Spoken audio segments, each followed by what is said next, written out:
Well, folks, today we got a 6420.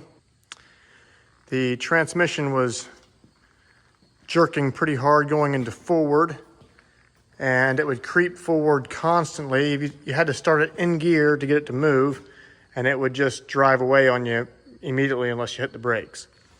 So to take this apart, I didn't think about making a video until after I got to this point, but it's pretty simple.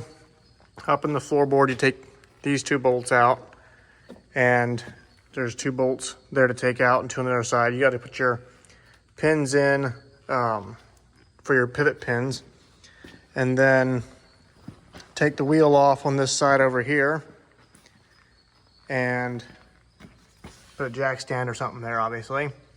And then the step here comes off, and I just hung that up there. I also took off the AC air dryer because I think it would have swung in and hit against some of the hoses. So I removed that. The muffler was another thing that I took off, which was kind of difficult to get out because the loader bracket makes it pretty tight to get that fished out of there. And I had to remove some of the shielding and stuff, but I got it out without taking the loader bracket off. And then it's pretty simple. To flip the cab up, somebody told me to stick a 2-inch pipe in here, or square tubing in there, and pick up from there. That worked. I think I would have just preferred hooking onto the cab top with a chain like that. I'd put a chain hook up there because I had to have that anyway. Once it went over center and it came this direction, I had to have one up there anyway. So if I just started from that, I think I'd have saved myself some extra work. And then I tied the chain to this bracket up to that bracket there just to hold it. But it is also hitting that slightly. If you want to go farther than this, you would have to take the rest of the casting off. And it would be nice to, but your hoses get pretty tight then. And then the transmission, your chain is coming down right through here. It's pretty tight to get that out. I didn't even take the drive shaft off down there. I mean, it would have made it a little easier maybe, but not that much.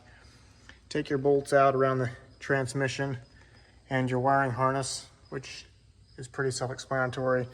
Remove the entire front drive shaft going into the transmission and the front cooler hoses and that hose right there, as well as this line there. Drain the oil, that's a good idea. Otherwise, I think that's about all you have to do to pull the transmission out of this thing.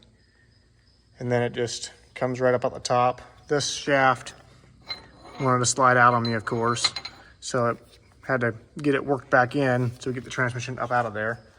It was a little bit tight, but not too bad. So taking the transmission apart, I forgot to take my filter off until I had the front cover off. I'm like, oh yeah, it's gonna leak oil the whole time because the filter's still in there. So I grabbed a wrench and I tried taking it off. Well, apparently the casing is just slipping around it because I turned and I turned and I turned, and it hasn't come off or even gotten any looser. So I'm probably gonna end up cutting it apart and working hard to get that oil filter off of there. Hopefully I don't need to take this apart anymore.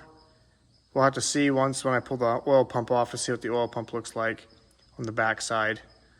And then we'll look what the front case looks like as well.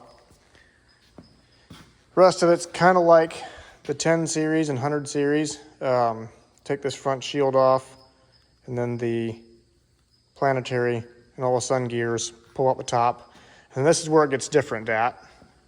This next case here, this all gets laid like that. So this next piece would go up on here like that. There's bolts that hold this piece on and this piece. They're all the same bolts. And when you get this piece loose, it'll just pop up from the spring pressure. There's springs, they're down in there somewhere.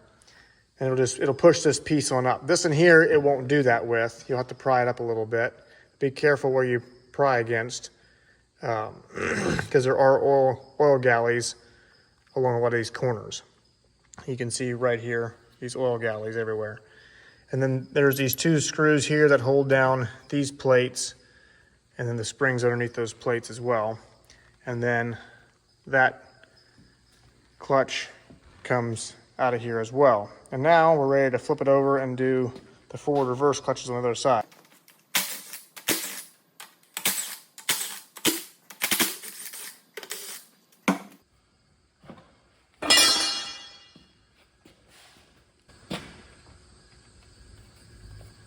All right, first plate, you can tell there's a lot of gummy black stuff going on there, which I've seen in other places already.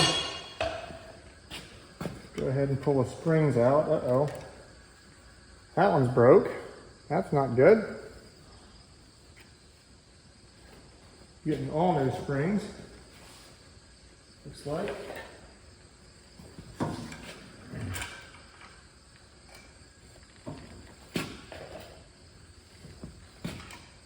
That one's bent pretty good, and it's damaged.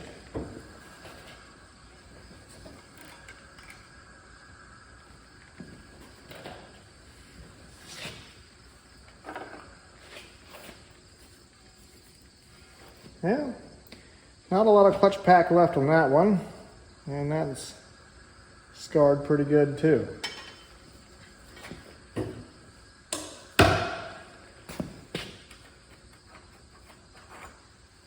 Anybody need a knife? It's about sharp enough to cut. It's a little bowed. Not sure if you can tell that or not, but it's kind of done for.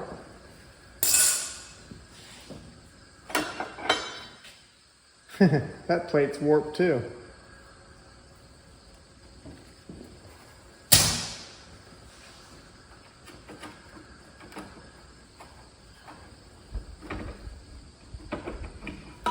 But good thing is, you didn't run it so long as to break one of these plates, which would have destroyed this gear. That's a good thing.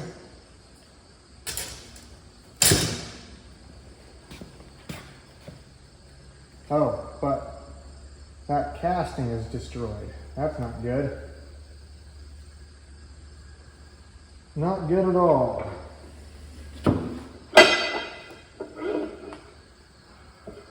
I don't know why John Deere did that. Why didn't they put another plate up against this? Instead they use the cast for that. This is kind of an expensive part. So, but yeah, it's scarred.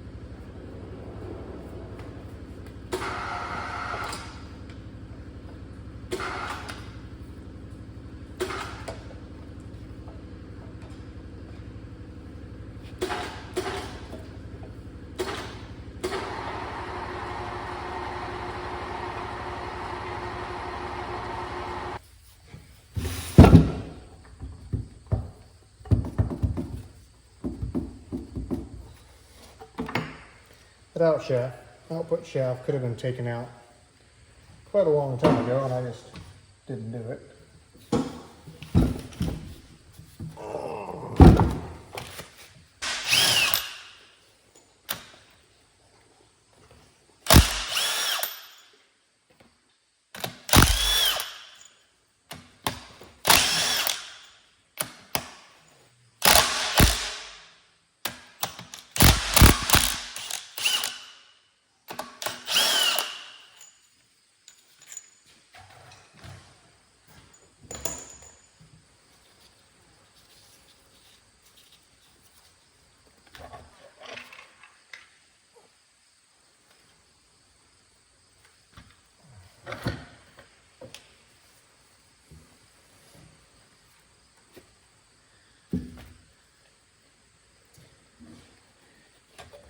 All right.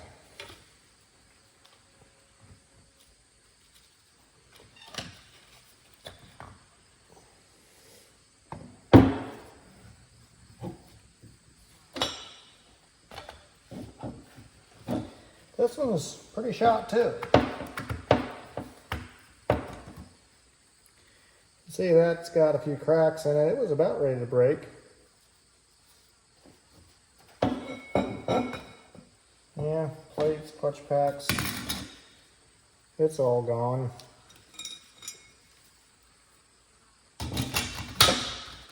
But I've seen worse.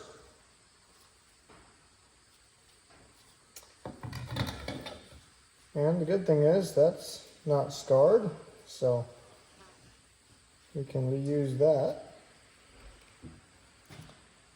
Well, that's the bottom of the transmission. And we got forward and reverse clutches that are shot. All right, so we got this transmission mostly back together again. It went pretty well. Nothing too complicated to figure out. These bolts here get tightened to 44 foot-pounds. And then we're gonna put this planetary drive on next. Make sure you get these timing marks all lined up on each one of the gears or you will never get it together. And then this cover goes on next with these screws right here. They get tightened to 7 foot-pounds with blue Loctite.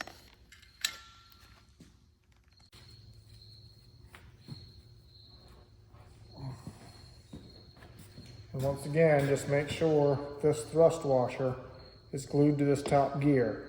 If that's missing, this transmission is going to give you some more problems.